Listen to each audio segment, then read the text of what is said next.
All right, we are at day 5. Create your action plan. You have gone through days 1 through 4. We have reflected. We have dreamed. We have identified issues. We have identified our focus. We have done the mindset work. It is time to bring it all together and create our action plan. So, what you will have by the end of this video, what you need to do, when you are going to work on it, and a contingency for when life happens. Because let's be honest, it always will. It's the one guarantee things are not going to go as planned. So, good planners plan for the unexpected. So, we're going to do that today. Most of this is not black and white, but there are 3 types of goals: numerical, project based, and routine or habit based. And you'll see that numerical goals fit into project based goals and routine goals, but there are also strictly numerical goals. So we're going to go through a couple of these to give you an idea of how you want to structure your action plan. Okay, so let's start with numerical. Okay, I don't know what just happened there. Numerical. Let's see. So why these goals are awesome? They take the emotion out of it. If you have, I want to read 1,000 pages this month or whatever, this quarter, you know that you need to read so many pages, so many days. You can break it down with math. It's the easiest to figure out. You say, okay, I want to run, a 5K by the end of the 3 months. By my 90-day goal is to run a 5K. Okay, then I know that by month 3 I need to be running 4 to 5K or whatever. So you can break it down. If you say, okay, I want to read this book this month, you can look at the number of pages. And if you say, okay, I want to read the same amount every day, you can break out the number of pages, divide that by 30, you know exactly how many pages you need to read each day, how long it's going to take you on average, so you can plan that into your day. So project based are broken down into milestones. Then we have individual tasks, 20 minutes, for example, like 20-minute palm sessions. And if you have followed me for a while, you know I absolutely love the Pomodoro method. I even have the little clock here on my table because it's the best way for me to get work done. Then it turns into a numerical goal. So once you have your tasks, you know how many tasks you need to do each day, how long each task is going to take you approximately. So that's where the goals kind of fold into each other. An example, I'm going to declutter my house. So your milestones are going to be your rooms. Within each room, you're going to identify the tasks. So maybe you're going to do tasks for each type of toy within the playroom. Or in your bedroom, you're going to have a task for the closet: declutter the dresser, declutter your jewelry, declutter your nightstand. That might take more than one palm, and that's okay. But you can plan for at least 20 minutes a day to work towards this goal. Then it turns into a numerical goal. How long will this take me to complete all the tasks based on how many palms I can do per day? So a palm is a 20-minute session. So how many of those can you fit into your day? Do you fit one in the morning, one maybe over your lunch break, and then one right before you go to bed? You know, if you're going to dedicate all of those to your decluttering session, that you have, 6 tasks. So I need to do 2 tasks per palm. So over 90 days, I have 90 palms to declutter my entire house. That's 20 minutes per day. Or I have 12 rooms in my house and I do 1 room per week. The average task in a room is 14. So that's 2 tasks per day. That's so much more manageable than saying I need to clean my entire house or declutter my entire house. That sounds like a big project. But if we say, okay, I just need to declutter 2 areas per day, you can do that. Or I have 10 sections and I'm going to work on this 5 days a week. We don't have to do things every day. A goal doesn't have to be worked on every single day. So you can divide that. I'm going to do 2 palms a day. I'm going to do 10 sections a week.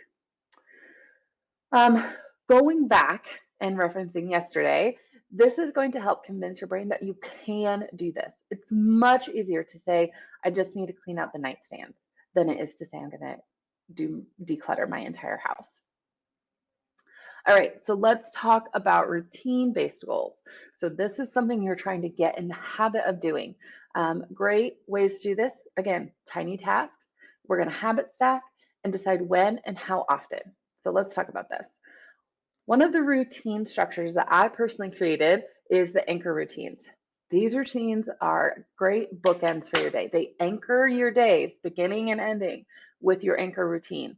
And this is a great way to start if you're just getting into morning or evening routines. Routines don't need to be these giant complex things. They can take you less than 30 minutes. They can take you less than 10 minutes. They can be 2 habits stacked on top of each other. That's a routine. So this is the anchor routine framework. This is one example of a routine-based goal. You might say, I'm going to start a morning routine. I'm going to use this anchor framework. Or you could try it by months. You could say, I'm going to habit stack.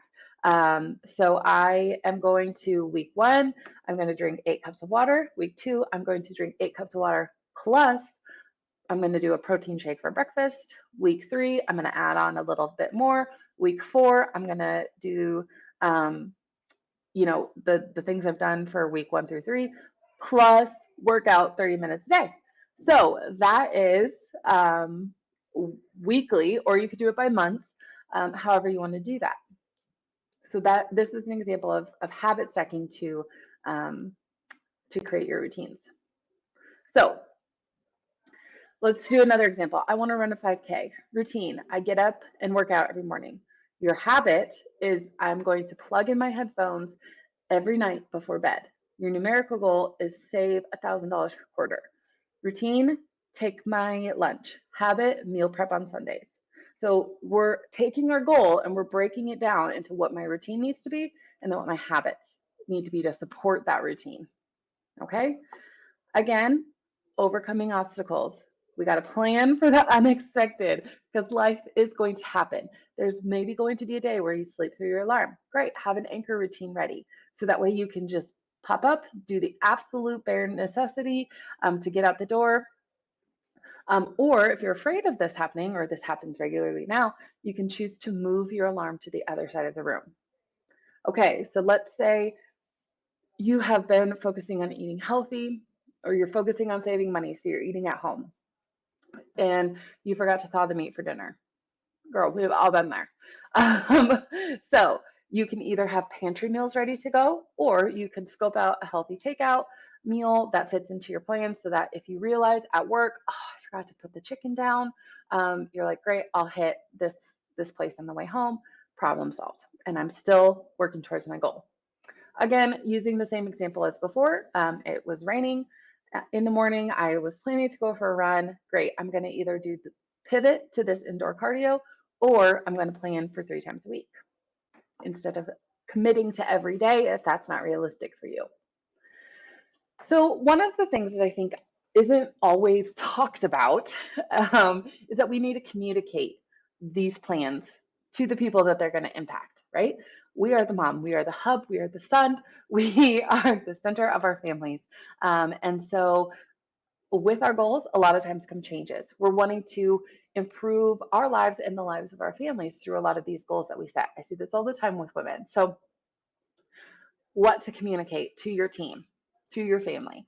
You want to communicate your vision for the future, how changes you're making will impact you, and how it's going to impact them and why you chose to make these changes.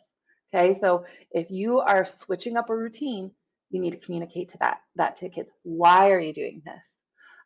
What is happening and how it's going to happen? Share your action plan. We do not live in a silo. So we need to communicate that with the people that it's going to impact, and how it's going to impact them, and then the benefits that you think that they will experience from this. Get them on board, become that team and work as a unit, and then what you need from them and how they can support you.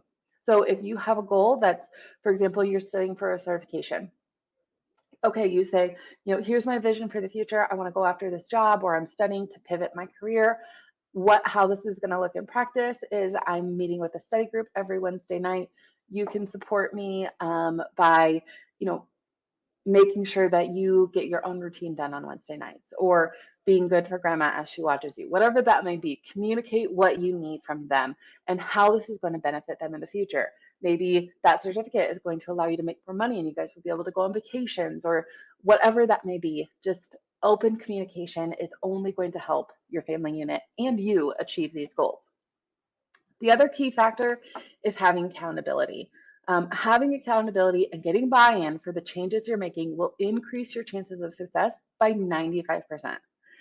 So what I do here online on all of my channels is give you that accountability, whether you're in the Vibrant Life Society group or you're just here on social. That's fine. I can be your accountability buddy. I love helping you and empowering you to achieve your goals. So that's all I've got. I've got tools, I've got resources in my shop if you want to check those out. Otherwise, I show up on TikTok, I show up on YouTube weekly. So I hope to see you there. Make sure you subscribed if you loved this series. And I also love to hear from you as my community. So feel free to email me if you're not on my email list. Downloading the workbook will get you on that. And send me your goals. Tell me how I can support you. I want to cheer for you and keep you accountable as well. So I will see you next week. And thank you so much for being part of this series. I hope you enjoyed it.